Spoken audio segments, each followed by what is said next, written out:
El 13 de febrero de 1837 tiene lugar una de las muertes que más conmovió a la España de la época. Mariano José de Larra se suicida disparándose en la sien. La muerte romántica por excelencia, pero ya no solo fue la ruptura con Dolores Armijo, por cierto, ese mismo día, sino que Larra tenía un pesar en su corazón.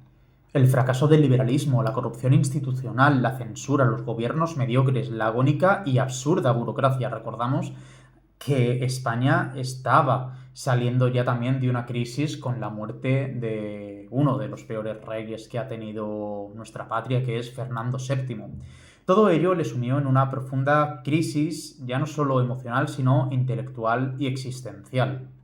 Larra no destaca especialmente por sus novelas. En cambio, tenemos sus artículos periodísticos, mal llamados artículos de costumbres, ya que no todos eran de costumbres, pero bueno, no voy a entrar en este tema, los cuales nos ayuda mucho a conocer ya no solo cómo era la España de su tiempo, sino también a él como persona.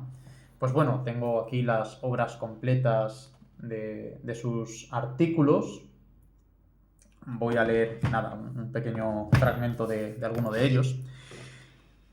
Y bueno, como he dicho, la censura era enorme.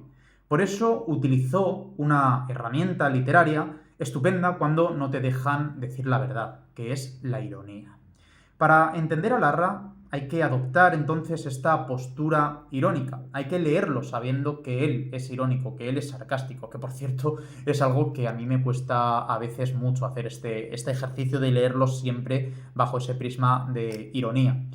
No obstante, Larra es el vivo ejemplo del espíritu del decir sin decir. Entonces, por medio del uso de esta ironía, del sarcasmo, va a escribir Larra todo lo que quiere decir pero no puede decir. Lo va a decir sin decir, pero él va a decir la verdad. Claro, esto es algo que la España de aquella época, incluso la España de ahora, no ha llegado muchas veces a entender.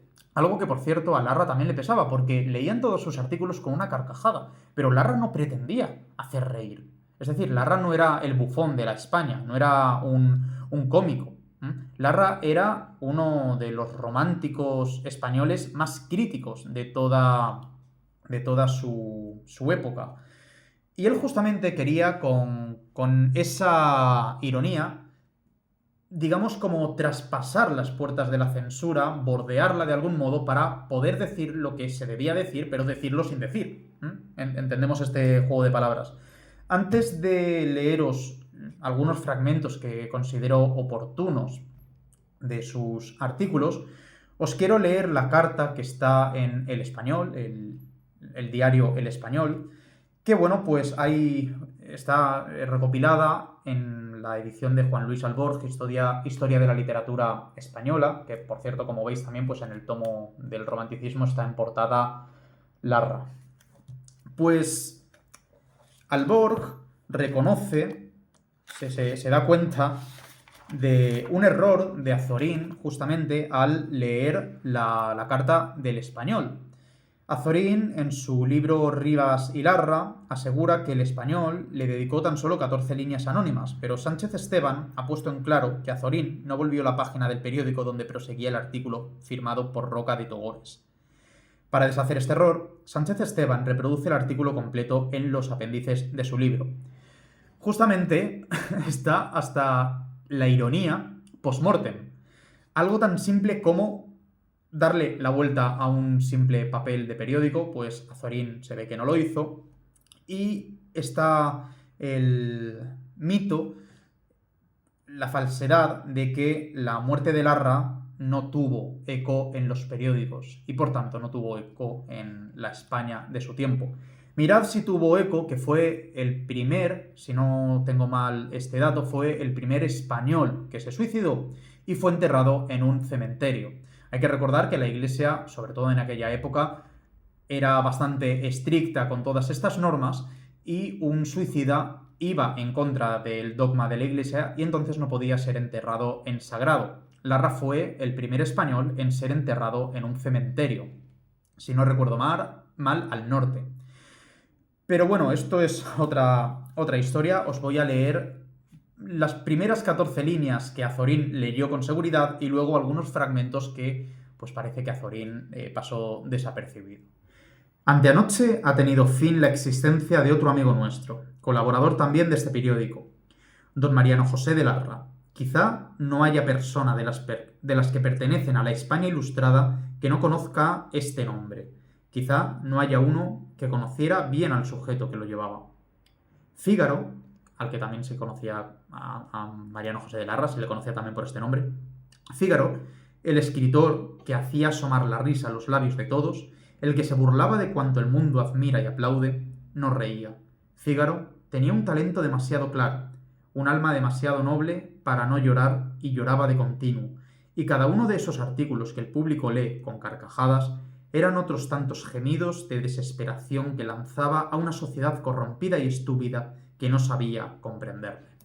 Parece que hoy tampoco llegamos a comprender a Mariano José de Larra. Pero bueno, hasta aquí llegan estas 14 líneas que lee Azorín, pero tras la vuelta a la hoja del periódico continúa así. Os voy a leer algunos fragmentos para que no se haga demasiado largo. Melancólico, desolado de hallarse en medio del vacío, lanzaba de cuando en cuando un grito de dolor, y la sociedad, por no reconocer en sí los defectos que la caracterizan, por no decir quien busca en mí un amigo halla la traición, quien la virtud encuentra el escarmiento, quien la gloria la persecución, quien la hermosura el engaño, leyó con risas los artículos de nuestro escritor. Dirán que no creía en nada ni amaba a nadie. Feliz él si así hubiese sucedido. Porque se necesita no amar ni creer para vivir en un tiempo y en un país en que todo, hasta el patriotismo y la heroicidad, se ha hecho venal y mentiroso. Compadezcámosle y lloremos la pérdida de uno de nuestros mejores literarios, y cuando alguno, incrédulo de nuestros raciocinios, le quiera negar las dotes que nosotros descubrimos en él durante su vida y que su muerte ha sellado, contestémosle con las palabras que él estampó al fin de su crítica de los amantes de Teruel. Dice así: el que no lleve en su corazón la respuesta no comprenderá ninguna. Las teorías, las doctrinas, los sistemas se explican, los sentimientos se sienten. Larra no es tanto un romántico literario cuanto un romántico de actitud. Sí que es cierto que en su literatura también se ven muchos ecos del romanticismo, pero, como os he dicho antes, no destacó especialmente en la novela. Tiene algunas novelas, pero lo que más conocemos, la obra magna de Larra son sus artículos. Repito, en sus artículos sí que se ve algún eco del romanticismo, pero la actitud romántica, y ya no solo por el suicidio, sino por la forma de entender la vida, eso es lo que le hacía a Larra romántico.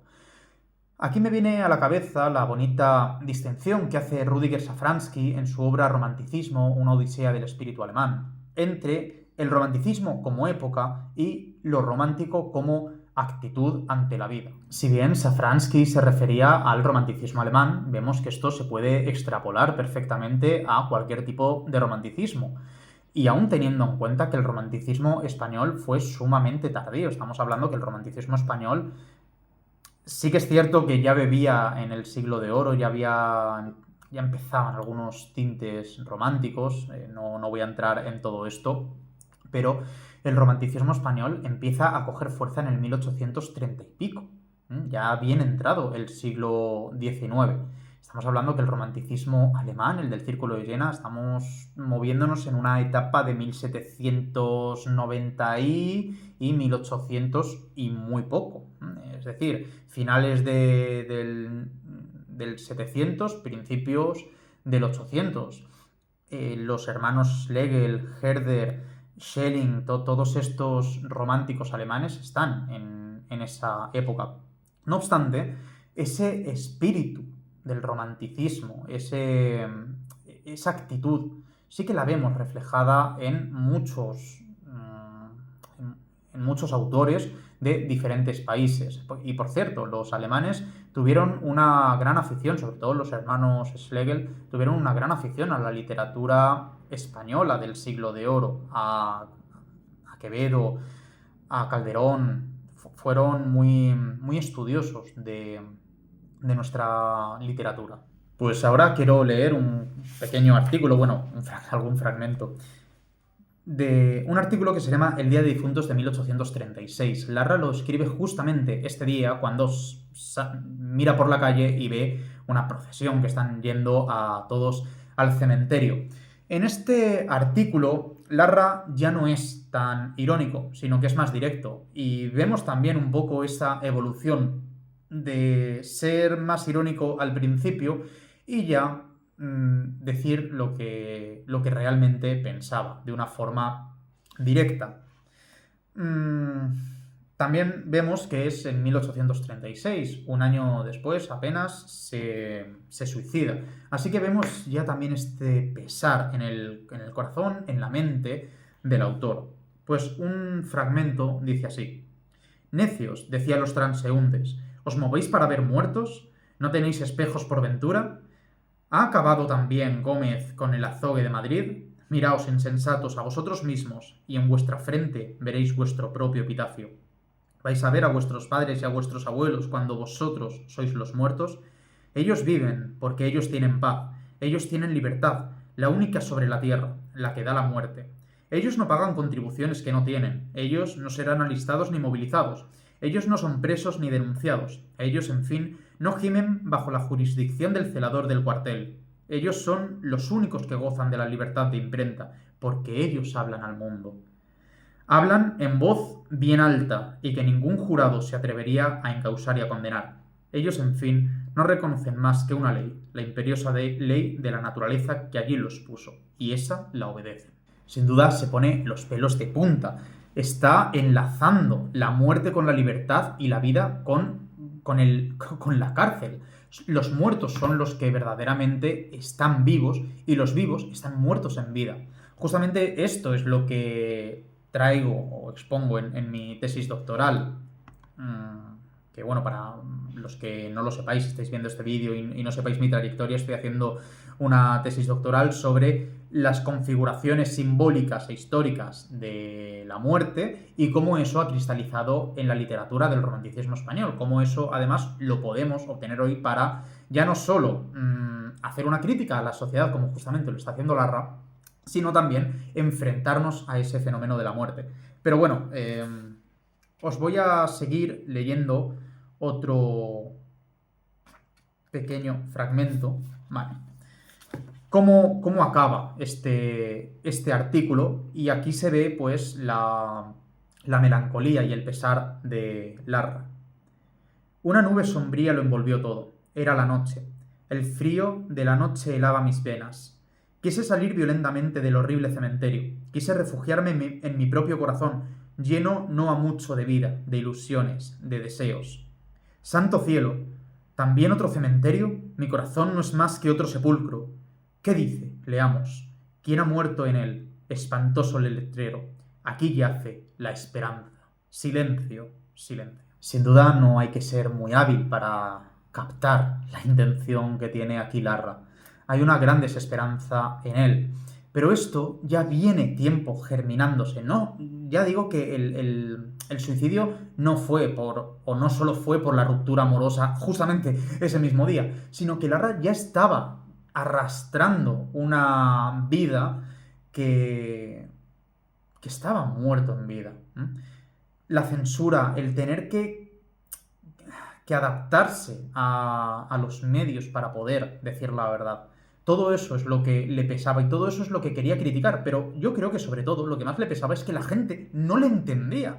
La gente de aquella época y tal vez la gente de ahora no entendía que Larra no pretendía ser el bufón de la época, pretendía hacer una crítica brutal al sistema. Hay bastante más irónico, un artículo que dice: lo que no se puede decir, no se debe decir. Bueno, aquí lo dice sin decir. ¿Vale? Valga la redundancia del verbo decir. Concluye el artículo. Este será eternamente mi sistema. Buen ciudadano. Respetaré el látigo que me gobierna y concluiré siempre diciendo: lo que no se puede decir, no se debe decir. Claro, vemos aquí la brutal ironía. Está hablando de ese látigo. Ya simplemente, pues analizando un poco las palabras que está utilizando Larra, vemos que el látigo no es algo que nos guste demasiado, al menos en un contexto normal. Pues Larra dice que va a ser buen ciudadano, va a respetar ese látigo, y ahí está haciendo la crítica, y no va a decir lo que no se puede decir. Al decir eso, ya está diciendo lo que no se puede decir, diciéndolo sin decirlo. Y siento este juego de palabras, pero creo que así se entiende bastante bien. Vemos que los problemas de la época de Larra también son vigentes a día de hoy. Evidentemente no en la misma intensidad. La censura que había antaño no la tenemos ahora. Y eso es un hecho. Pero sí que hay parte de censura y sí que hay cosas que no se pueden decir o que enseguida te van a mirar con lupa. Este vídeo no sé si va a sentar bien, va a sentar mal, lo va a ver mucha gente, no lo va a ver nadie, o incluso igual hasta YouTube me lo quita porque estoy diciendo algo que no corresponde. Por eso yo voy a optar por esta, aunque me cuesta mucho, voy a optar por esta herramienta tan útil de Larra de decir sin decir. De este modo yo puedo decir sin decir que nuestro presidente Pedro Sánchez es un HDP. Y claro, estas tres letras pueden significar muchísimas cosas. Si vosotros pensáis otra, allá vosotros con vuestra conciencia. A mí me viene a la cabeza que es un hilo de pescar. ¿Un hilo de pescar? Sí, Pedro Sánchez es un hilo de pescar porque pesca a aquellos buenos ciudadanos que son latigados y les ayuda. Veremos por quién son latigados esos ciudadanos y veremos qué tipo de ayuda da este grandísimo HDP. Pero bueno, pues vivimos en una época en la que tenemos un presidente que es muy HDP. Y de este modo, Larra sigue vivo entre nosotros y he querido hacerle este bonito homenaje. Vive en paz, vive libre.